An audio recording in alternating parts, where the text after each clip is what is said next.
दोस्तों हमारे नए नए वीडियो गीत देखने के लिए हमारे YouTube चैनल को सब्सक्राइब करें और न्यू अप टू डेट से जानने के लिए बेल आइकन को क्लिक करें। जो भी गाना मिक्स करके डालना है तो ये डीजे सतीश कुमार का बायां हाथ का खेल है।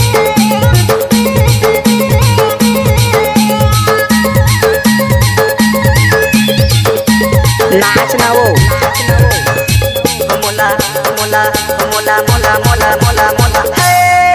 मोला चुमो चुमो भावे तोर गोरे गोरे गालला चुमो चुमो भावे मोला चुमो चुमो भावे तोर गोरे गोरे गालला चुमो चुमो भावे मोला माया माया लगे कमर उमर 16 साल हो गए माया माया लगे मोला माया माया लगे कमर उमर 16 साल हो गए माया माया लगे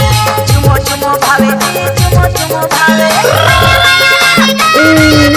मोला चुमो चुमो भावे तोर गोरे गोरे गालला चुमो चुमो भावे चुमो चुमो भावे तोर गोरे गोरे गालला चुमो चुमो भावे मोला माया माया लगे कमर उमर 16 साल हो गए माया माया लगे मोला माया माया लगे कमर उमर 16 साल हो गए माया माया लगे।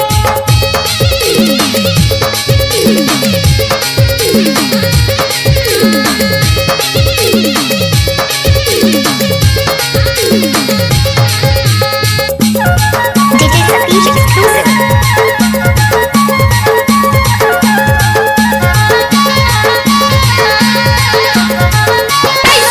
हाय हेलो कहन कोला त बोले नहीं देखा गली में सीटी मारे देख देखा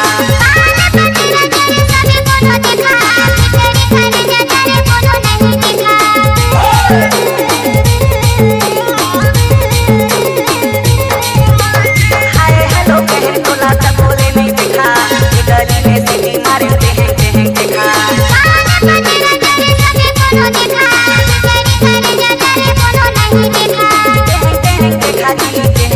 देखा मोला चुमो चुमो भावे गोरे गोरे गाला चुमो चुमो भावे मोला चुमो चुमो भावे गोरे गोरे गाला चुमो चुमो भावे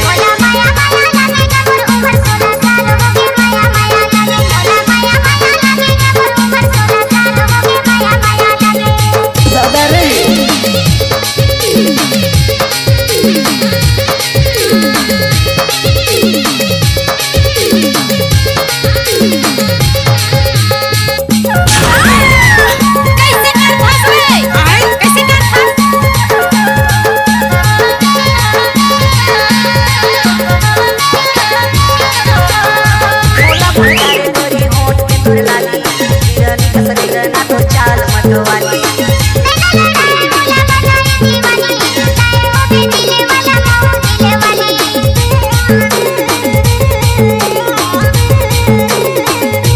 मोला भंडारे गोरी होठ के तोर लाली हिरनी कसरी ना तो चाल मतवाली तोर चाल मतवाली तो चाल मतवाली मोला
भावे जितोर गोरे गोरे गाला चुमो चुमो भावे मोला चुमो चुमो भावे जितोर गोरे गोरे गाला चुमो चुमो भावे मोला माया माया लागे कमर उमर 16 साल हो गए माया माया लागे मोला माया माया लागे कमर उमर 16 साल हो गए माया माया लागे मोला चुमो चुमो भावे जितोर गोरे गोरे गाला चुमो चुमो भावे मोला चुमो चुमो भावे जितोर गोरे गोरे गाला चुमो चुमो भावे